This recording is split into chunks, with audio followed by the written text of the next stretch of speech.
গাজায় শান্তি প্রতিষ্ঠায় অনড় এরদোগান দিলেন যে বার্তা। ফিলিস্তিনের অবরুদ্ধ গাজায় শান্তি প্রতিষ্ঠার প্রতি তুরস্কের অটল প্রতিশ্রুতি পুনর্ব্যক্ত করেছে দেশটির প্রেসিডেন্ট রিসেপ তাইয়েপ এরদোগান। তিনি বলেছেন, আমরা ফলাফল না পাওয়া পর্যন্ত প্রচেষ্টা অব্যাহত থাকবে।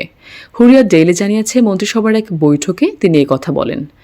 মন্ত্রিসভার বৈঠকে বক্তৃতার পর এরদোগান তুর্কি জনগণকে ফিলিস্তিনিদের প্রতি তাদের অব্যাহত সংহতির জন্য ধন্যবাদ জানিয়ে বলেন, গত সপ্তাহে ইস্তাম্বুলে প্রায় 5 লাখ মানুষ বিক্ষোভ করে দেখিয়েছে গাজা একা নয়।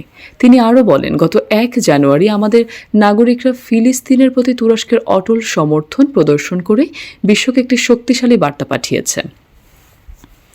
তুরস্কের প্রেসিডেন্ট বলেন, 61 বছরের বাঁধ নিপীড়ন এবং 13 বছরের গণহত্যার পরে সিরিয়া যেভাবে বিশ্বাস, ভরসা ও ধৈর্য বিরাজ করছে, সেভাবে আল্লাহর ইচ্ছায় ফিলিস্তিনেও ন্যায়বিচার জয় হবে।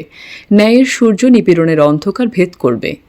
তিনি ফিলিস্তিনিদের জন্য তুরস্কের দীর্ঘমেয়াদী লক্ষ্যের উপর জোর দিয়ে বলেন, 1967 সীমানার উপর ভিত্তি করে আঞ্চলিক অখণ্ডতার সঙ্গে একটি স্বাধীন সার্বভৌম ফিলিস্তিন রাষ্ট্র এবং পূর্ব জেরুজালেমের রাজধানী হিসেবে অবশ্যই প্রতিষ্ঠিত হবে। এ সময় এরদোগান ফিলিস্তিনিদের সমর্থন করার জন্য আন্তর্জাতিক সম্প্রদায়ের প্রতি আহ্বান জানান এবং নতুন বছর গাজায় দুর্দশাগ্রস্তদের জন্য শান্তি এবং স্বস্তি নিয়ে আসবে বলেও তিনি প্রত্যাশা করেন।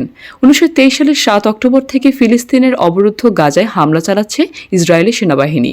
1 বছরেরও বেশি সময় ধরে চলা ইসরায়েলি হামলায় গাজায় 45,000-এরও বেশি মানুষ নিহত হয়েছেন, আর আহত হয়েছে 1,09,000-এরও বেশি মানুষ। এদিকে গাজা যুদ্ধের শুরু থেকেই ফিলিস্তিনিদের প্রতি অটল সমর্থন অব্যাহত রেখেছে তুরস্ক।